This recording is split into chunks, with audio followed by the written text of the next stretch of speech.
2025వ సంవత్సరము మిథున రాశిలో జన్మించినటువంటి వారికి గోచార ఫలితాలు ఎలా ఉంటాయో తెలుసుకుందాం. మృగశిర నక్షత్రం 2, 3, 4 పాదములలో జన్మించినటువంటి వాళ్ళు, ఆర్ద్ర నక్షత్రం 1, 2, 3, 4 పాదములలో జన్మించినటువంటి వాళ్ళు, పునర్వసు నక్షత్రం 1, 2, 3 పాదములలో జన్మించినటువంటి వాళ్ళందరూ కూడాను మిథున రాశి కిందికి వస్తారు. అంతేకాకుండా కా, కి, కు, ఘం, జ్ఞ, ఛ, కే, కో, హ ఈ అక్షరాలతో ప్రారంభమయ్యేటువంటి వ్యవహార నామం కలిగినటువంటి వాళ్ళందరూ కూడాను మిథున రాశి కిందికి వస్తారు. అయితే ఈ మిథున రాశి జాతకులకు సంవత్సర ఫలితాలపై ప్రభావాన్ని చూయించేటువంటి ముఖ్యమైనటువంటి గ్రహాలు గురు, శని, రాహువు, కేతువు. అయితే ఈ గ్రహాల యొక్క సంచారం ఎలా ఉంది, వాటి యొక్క ఫలితాలు ఎలా ఉండబోతున్నాయి అనేటువంటి విషయం గురించి మనం తెలుసుకుందాం. బృహస్పతి ఈ మిథున రాశి వారికి 14 మే వరకు వృషభ రాశిలోనే సంచరిస్తున్నాడు కనుక అక్కడ వృషభం అని వచ్చినట్టున్నది, అది కొంచెం చదువు, అది చూడండి ఒకసారి. ముందుగా మిథున రాశి జాతకులకు బృహస్పతి 14 మే 2025 వరకు వృషభ రాశిలో సంచరిస్తున్నాడు. ఈ వృషభ రాశిలో సంచారము ద్వాదశ స్థానం అవుతుంది. ద్వాదశ స్థానము కొంత ప్రతికూలంగా ఉంటుంది. అయితే ద్వాదశ స్థానంలో సంచరిస్తున్నప్పుడు కొన్ని శుభ ఫలితాలు కూడాను ఉంటాయి. ఏంటంటే శుభమూలకంగా ఖర్చులు పెట్టిస్తాడు, అంటే శుభకార్యాలు చేయిస్తాడు, ఆర్థికంగా ఇబ్బంది పెడతాడు. అవన్నీ ఉన్నప్పటికీ కొన్ని మంచి పనులను కూడాను చేయిస్తాడు ద్వాదశంలో బృహస్పతి సంచరిస్తున్నప్పుడు. కాబట్టి అది కొంతవరకు మనకు శుభ సూచకం. ముఖ్యంగా ద్వాదశ స్థానంలో సంచరిస్తున్నప్పుడు భయానికి గురి అవుతాడు మనిషి. అంటే పనులు ఎలా జరుగుతాయో, సమయానికి పూర్తి చేయగలుగుతామో లేదో అనేటువంటి ఒక భయము, ఆందోళన అనేటువంటిది మనిషికి మనస్సులో ప్రతినిత్యము క్షణం కూడాను మెదులుతూ ఉంది. ఇక ఆస్తుల విషయంలో తగాదాలు, ఆ తగాదాలు ఒక కొలిక్కి రాకపోవడం మూలకంగా ఇబ్బందులు, నష్టము వాటిల్లేటువంటి అవకాశాలు, అనవసరమైనటువంటి ఆలోచనల మూలకంగా కూడాను అధైర్యానికి లోనయ్యేటువంటి అవకాశాలు బాగా ఉన్నాయి. ప్రతి విషయంలోనూ, ప్రారంభించినటువంటి ప్రతి పనిలోనూ ఆలస్యం గోచరిస్తుంది. అంతేకాకుండా ఇన్వెస్ట్మెంట్ చేసినటువంటి వాట్ల లోపల నష్టము వాటిల్లేటువంటి అవకాశాలు ఉన్నాయి. కాబట్టి కొంత ఇన్వెస్ట్మెంట్ చేసేటువంటి సమయం లోపల జాగ్రత్త పడడం మంచిది. ఇక ఆధ్యాత్మికత వైపుకు మనస్సును నిలపడము ప్రధానంగా ఈ సమయం లోపల చేయాలి. తద్వారా ఏమవుతుంది, మీకు ప్రశాంతత అనేటువంటిది ఏర్పడుతుంది. ఈ విధంగా ద్వాదశ స్థానంలో ఉన్నప్పుడు 14 మే 2025 వరకు ఇలాంటి ఫలితాలు ఇస్తాడు. తదనంతరం 14 మే రోజున మిథున రాశిలోకి ప్రవేశిస్తున్నాడు. 14 మే నుండి 19 అక్టోబర్ వరకు మిథున రాశిలో సంచరిస్తున్నాడు.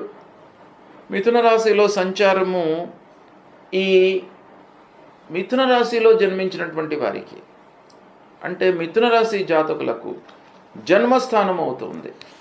జన్మస్థానంలో సంచరించడము ప్రతికూలమే.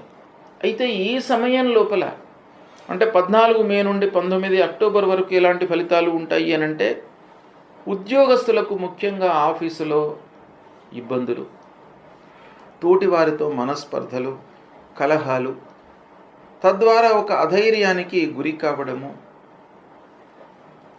ఇక ఉద్యోగస్తులకు ఎంత పని చేసినప్పటికీ ఆఫీసులో గుర్తింపు లేకపోవడము, వాళ్ళు చేసినటువంటి పనిని వేరే వాళ్ళు క్లెయిమ్ చేసుకోవడము, తద్వారా మానసికంగా ఇబ్బంది పడడము, హైయప్స్తో అధికారులతో కొంత మనస్పర్ధలు ఏర్పడము, తద్వారా వాళ్ళు చేస్తున్నటువంటి పని నుండి వాళ్ళని తప్పించడము, అనానుకూల ప్రాంతాలకు బదిలీ చేయడము, ఇలాంటివన్నీ కూడాను జరిగేటువంటి అవకాశాలు ఉన్నాయి. వృధా ఖర్చులు, నలుగురితో అనవసరమైనటువంటి మానసిక ఇబ్బందులు, ఇక వ్యాపారంలో ఉన్నటువంటి వాళ్ళకు కూడాను కొంత ఇబ్బందులు గోచరిస్తున్నాయి. జన్మస్థానంలో సంచరిస్తున్న సమయం లోపల వ్యాపారస్తులు ముఖ్యంగా అనాలోచితంగా పెట్టుబడులు చేయకూడదు. అనాలోచిత పెట్టుబడుల మూలకంగా ఇబ్బందులను ఎదుర్కొంటారు. సందిగ్ధత అనేటువంటిది బాగా కనబడుతుంది. అంటే డిసిషన్ మేకింగ్ లోపల కొంత ప్రాబ్లం గోచరిస్తుంది జన్మస్థానంలో ఉన్నప్పుడు. అంటే మీరు డిసిషన్ తీసుకోలేరు.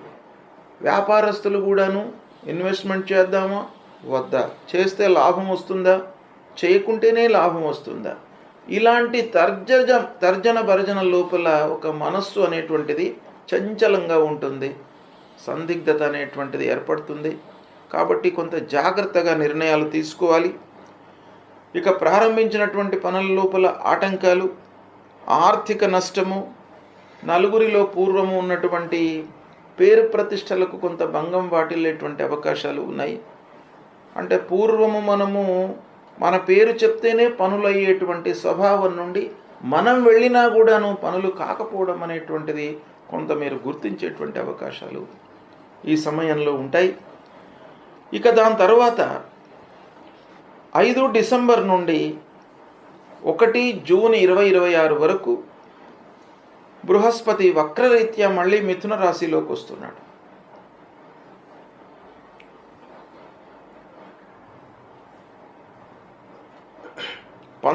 అక్టోబర్ 19 నుండి 5 డిసెంబర్ 2025 వరకు కర్కాటక రాశిలో సంచరిస్తున్నాడు. అంటే ఈ కర్కాటక రాశిలో సంచరించడం అనేటువంటిది మిథున రాశి జాతకులకు బాగా కలిసి వస్తుంది. అంటే రెండవ స్థానం అవుతుంది. రెండవ స్థానంలో బృహస్పతి సంచరించడం మూలకంగా మీకు బాగా కలిసి వస్తుంది. రావాల్సినటువంటి డబ్బు వస్తుంది. విద్యార్థులకు చదువు నిరాటంకంగా కొనసాగుతుంది. మీ మాట పలుకుబడి పెరుగుతుంది. తర్వాత కుటుంబం లోపల కూడాను మీరు సౌఖ్యంగా ఉండేటువంటి అవకాశాలు బాగా ఉంటాయి. కనుక ఓవరాల్గా 19 అక్టోబర్ నుంచి మీకు 5 డిసెంబర్ వరకు బాగా కలిసి వస్తుంది. ఇక 5 డిసెంబర్ నుండి 1 జూన్ 2026 వరకు మళ్ళీ వక్రరీత్యా మిథున రాశిలోకి వస్తున్నాడు. ఈ సమయం జన్మస్థానం అవుతుంది మిథున రాశి జాతకులకు. అంటే ఈ సమయం కొంత ప్రతికూలంగా ఉంటుంది. అయితే ఓవరాల్గా మనం గురువు యొక్క సంచారం చూసినట్టయితే మిథున రాశి వారికి ప్రారంభం నుండి మే వరకు జన్మస్థానం, ప్రారంభం నుండి మే వరకు ద్వాదశ స్థానం, మే నుండి అక్టోబర్ 19 వరకు జన్మస్థానం, దాని తర్వాత మళ్ళీ అక్టోబర్ నుండి డిసెంబర్ వరకు కర్కాటక రాశిలో ధనస్థానం. ఈ విధంగా ఈ గురు సంచారం జరుగుతుంది. అయితే ఓవరాల్గా చూసినట్టయితే మిథున రాశి వారికి ఈ పీరియడ్ బాగా ఉంది. ఏది 19 అక్టోబర్ నుంచి 5 డిసెంబర్ ఈ పీరియడ్ బాగా ఉంది ఈ సంవత్సరం. ఇక మిగతా రోజులలో కొంత గురు ప్రభావం ఎక్కువ ఉంటుంది. గురువు రీత్యా కొంత నెగిటివ్ ఎఫెక్ట్స్ అనేటువంటివి కనబడుతున్నాయి. ఇక శని భగవానుడి యొక్క సంచారం ఎలా ఉంది ఈ సంవత్సరము మిథున రాశి వారికి అని అంటే, ప్రారంభంలో 29 మార్చి వరకు 9వ స్థానంలో సంచరిస్తున్నాడు. ఇది ప్రతికూలంగా ఉంటుంది. 29 మార్చి వరకు 9వ స్థానంలో అదృష్ట స్థానంలో సంచరిస్తున్నాడు. ప్రతికూలమైనటువంటి ఫలితాలు ఉంటాయి. దాని తర్వాత మళ్ళీ దశమ స్థానంలోకి ప్రవేశిస్తున్నాడు. అంటే మీనరాశిలోకి వస్తున్నాడు. మీనరాశి దశమ స్థానం అవుతుంది. అయితే ఇక్కడ 29 మార్చి వరకు కొంత మనకు అదృష్టం పైన ఆధారపడి ఏవైతే పనులు జరుగుతాయో వాటికి కొంత భంగం వాటిల్లేటువంటి అవకాశాలు ఉన్నాయి. అంటే ఓవరాల్గా కూడాను ఈ 2025 సంవత్సరం మొత్తం కూడాను శని ప్రభావము మిథున రాశి వారికి ఉంది. అంటే శని ప్రతికూలంగా ఉన్నాడు కాబట్టి శని విషయంలో మీరు జాగ్రత్తలు ఏం తీసుకోవాలి? డబ్బు విషయంలో జాగ్రత్తలు తీసుకోవాలి. వృధా ఖర్చులు పెట్టకూడదు. అనవసరంగా శని ప్రభావం మూలకంగా మనకు డబ్బు ప్రవాహంలాగా ఖర్చు అయిపోతూ ఉంటుంది. కాబట్టి దాన్ని నియంత్రించుకోవాలి. ఇక చేసేటువంటి పని వృత్తిపరంగా కొన్ని ఇబ్బందులు కూడాను తలెత్తే అవకాశాలు ఉన్నాయి. కాబట్టి వృత్తిపరంగా మీరు కొన్ని జాగ్రత్తలు తీసుకోవాలి. అలా తీసుకున్నట్టయితే శని ప్రభావం కొంత తగ్గుతుంది. ఇక రాహువు ప్రారంభంలో దశమ స్థానంలో ఉన్నాడు మిథున రాశి వారికి. 18 మే వరకు రాహువు కేతువు 2 గ్రహాలు కూడాను ప్రతికూలంగా ఉన్నాయి. దాని తర్వాత మళ్ళీ 18 మే తర్వాత రాహువు భాగ్యస్థానంలోకి ప్రవేశిస్తున్నాడు. కేతువు తృతీయ స్థానంలోకి ప్రవేశిస్తున్నాడు. కేతువు 18 మే తర్వాత కొంత అనుకూలంగా ఉన్నాడు. కానీ రాహువు మొత్తం సంవత్సరం అంతా కూడాను ప్రతికూలంగా ఉన్నాడు. కాబట్టి రాహు ప్రభావం మూలకంగా మనకు మనశ్శాంతి లేకపోవడము, ఇంటి లోపల అనవసరమైనటువంటి చర్చల మూలకంగా వాగ్వివాదాలు, ఆది వ్యాధులు ఇబ్బందిగా ఉండడము, అంటే ఆరోగ్య సమస్యలు, ప్రయాణాల మూలకంగా ఖర్చులు, ప్రయాణాల మూలకంగా అలసట, ఇలాంటివన్నీ కూడాను తలెత్తేటువంటి అవకాశాలు బాగా కనబడుతున్నాయి. ఓవరాల్గా మనం చూసినట్టయితే మిథున రాశి వారికి ఈ 2025వ సంవత్సరము కొంత ప్రతికూలంగానే కనబడుతుంది. ఒక కొంత పీరియడ్ ఎప్పుడు 19th అక్టోబర్ నుంచి 5 డిసెంబర్ వరకు ఈ మధ్యకాలంలో మటుకు గురు బాగున్నాడు. మిగతా సంవత్సరం మొత్తం కూడాను గురు ప్రతికూలంగా ఉన్నాడు, శని ప్రతికూలంగా ఉన్నాడు, రాహుకేతువులు కూడాను ప్రతికూలంగా ఉన్నాయి. ఒక కేతువు మట్టుకు 18 మే తర్వాత కొంత అనుకూలంగా ఉన్నాడు. ఈ విధంగా గ్రహస్థితి ఉంది. దీన్ని దృష్టిలో పెట్టుకున్నట్టయితే మిథున రాశి వారికి ఈ సంవత్సరము గోచార ఫలితాలు కొంత ప్రతికూలంగానే ఉంటాయి. కనుక ప్రతి విషయంలోనూ కొంత జాగ్రత్తగా నిర్ణయాలు తీసుకోవడం అవసరం. కనుక ఈ మిథున రాశి వారు ఏ గ్రహాలు ప్రతికూలంగా ఉన్నాయి అనేటువంటి విషయాన్ని జాగ్రత్తగా చూసుకొని వాటికి పరిహారాలు చేసుకోవాలి. ముఖ్యంగా ఏంటంటే గురు భగవానుడు 12 జన్మస్థానాలలో సంచరిస్తున్నాడు. దాని తర్వాత కొంతకాలం 2వ స్థానంలో ఉంటున్నాడు. కాబట్టి గురు భగవానుడి ప్రీత్యర్థమై పరిహారాలు చేసుకోవాలి. గురు భగవానుడికి ఏం చేయాలి? మూలమంత్రాన్ని ప్రతినిత్యం కూడాను పఠించండి. దేవానాంచ ఋషీణాంచ గురుంకాంచన సన్నిభం వందనీయం త్రిలోకానాం తం నమామి బృహస్పతిం అనేటువంటి ఆ మూలమంత్రాన్ని ప్రతినిత్యం కూడాను చదువుకోండి. సద్గురువులను సందర్శించండి. తీర్థయాత్రలకు వెళ్ళండి. తద్వారా మీకు మానసిక స్థైర్యము కలిగేటువంటి అవకాశాలు ఉంటాయి. దక్షిణామూర్తి స్తోత్ర పారాయణం చేయండి. ఇవి చేసినట్టయితే ఆ గురు భగవానుడి యొక్క అనుకూలత మీకు లభిస్తుంది. ఇక శని మొత్తం సంవత్సరం కూడాను ప్రతికూలంగా ఉన్నాడు. 9, 10వ స్థానాలలో సంచరిస్తున్నాడు. కనుక అదృష్టము, వృత్తి ఈ రెండిటిపైన కూడాను బాగా ప్రభావం చూపిస్తాడు శని ఈ సంవత్సరం మిథున రాశి జాతకులకు. కాబట్టి మిథున రాశి వారు తప్పకుండా శని విషయం లోపల పరిహారాలు చేసుకోవాలి. శని ప్రీత్యర్థమై నల్లటి నువ్వులు, నల్లటి వస్త్రము, ఒక ఇనుప ముక్క ఇవన్నీ కూడాను మూటగట్టి ఎవరికైనా కూడాను బీదవాళ్ళకే కానివ్వండి, ఒక దేవాలయంలో అర్చకులకే కానివ్వండి, ఎవరికైనా కూడా దానం ఇవ్వండి. తర్వాత నిత్యం కూడాను నవగ్రహ స్తోత్ర పారాయణం చేసుకోండి. హనుమాన్ చాలీసా పారాయణం చేయండి. ఇది చేయడం మూలకంగా శని ప్రభావం తగ్గుతుంది.